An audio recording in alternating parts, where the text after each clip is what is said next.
Trump administration اور اسرائیل کے ایران پر joint attack میں ایرانین سپریم لیڈر آیت اللہ خامنئی شہید ہو چکے ہیں۔ واشنگٹن اس قتل عام کا جواز ایرانین نیوکلیئر پروگرام کو بتا رہا ہے، لیکن کیا واقعی اصل وجہ نیوکلیئر پروگرام ہی ہے؟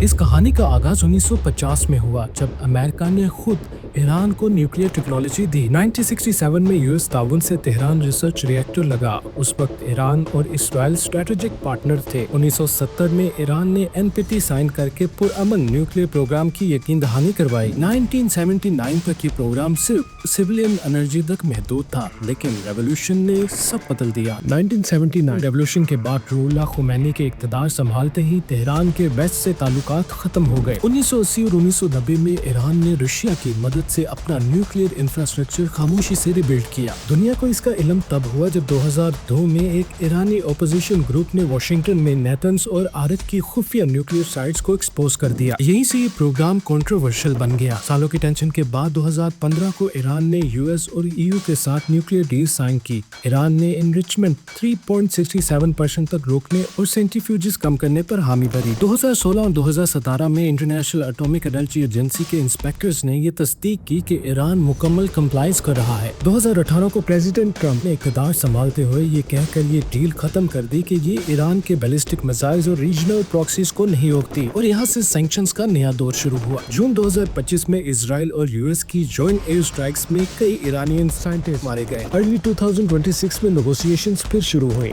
یو ایس نے انریچمنٹ کو ویپن گریڈ تک نہ لے جانے، IAEA کو فل ایکسس دینے اور ایڈوانس سینٹریفیوجز ختم کرنے کی سخت شرائط رکھیں۔ ایران نے انریچمنٹ کو سوورن رائٹ اور میزائل پروگرام کو نان نیگوشیبل قرار دیتے ہوئے پہلے سینکشنز ہٹانے کی شرط رکھ دی۔ اس ڈیڈ لاک کا نتیجہ 28 فیبر 2026 کی ایئر اسٹرائکس نکلا۔ یو ایس اور اسرائیل نے ایران کے 20 شہروں میں نیوکلیئر سائٹس، ڈیفنس فیسلٹیز اور پریزیڈنشل کمپاؤنڈ کو نشانہ بنایا، جس میں آیت اللہ خامنئی شہید ہو گئے۔ اب سوال یہ ہے کہ اگر مسئلہ صرف نیوکلیئر پروگرام ہی تھا تو ایران تو 2015 میں ہی نیوکلیئر ڈیل کر کے انٹرنیشنل اٹامک انرجی ایجنسی کو فل ایکسس دے چکا تھا۔ پھر ٹرمپ نے ایسکلیشن کا راستہ کیوں چنا؟ Is this really about the nuclear program, or are they planning something much more dangerous, something even greater?